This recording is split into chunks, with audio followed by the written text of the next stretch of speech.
Hi there, welcome back to my channel.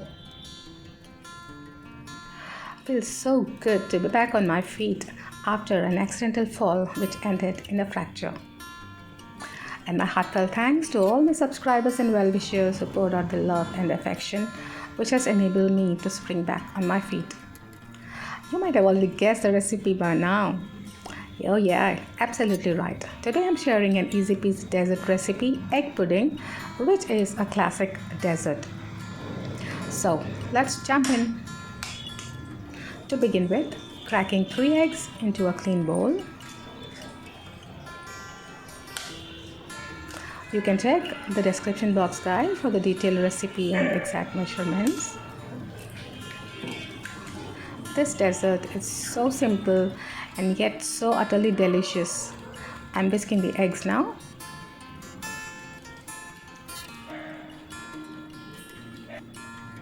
And with that, adding half a cup of sugar, approximately 150 grams, and whisking again to dissolve the sugar. And next I'm adding 1 cup of milk, around 250 ml. So now here's a catch. If you add hot milk, you ruin the recipe because the eggs will coagulate and the dessert will turn a disaster. And now I'm adding half a spoon of vanilla essence and half a teaspoon of cinnamon powder and a few strands of saffron.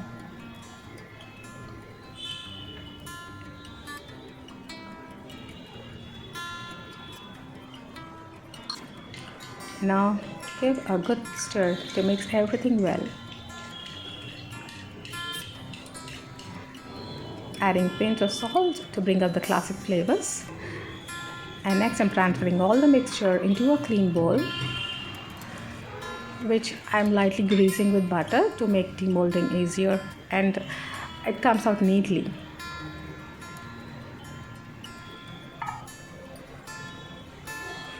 I've poured all the mixture into the bowl, closing it with the lid. And now I'm going to steam cook it in a double boiler. So for this method, pour sufficient water into a deep pan and place a small ring or katori in the middle and gently place the bowl on it and put the lid to lock the steam inside. And now cook it on high flame until the water starts to boil and then simmer it for 30 minutes. It's been cooking for 30 minutes now and let's check it out.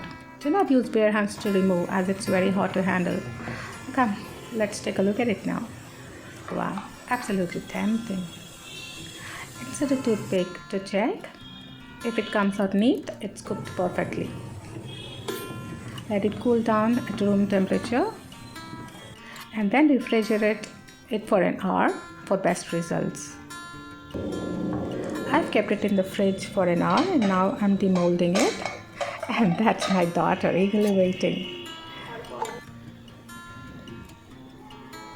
There, it's come out so neat and clean. Now, tasting time. It's so silky smooth and super delicious, and above that, requires minimal effort. Kids too can whip up this classic dessert.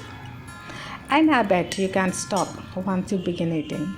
So if you've enjoyed watching this recipe, do give a like and share it with family and friends. And I'm grateful to each and everyone who has supported me morally and kept me motivated throughout. So for the first timers, do consider subscribing and hitting the bell to stay connected. Do let me know in the comment section if you have made this recipe. And if you have clicked on my video for the first time, you might want to check out some other exciting recipes. So until we meet again, take care.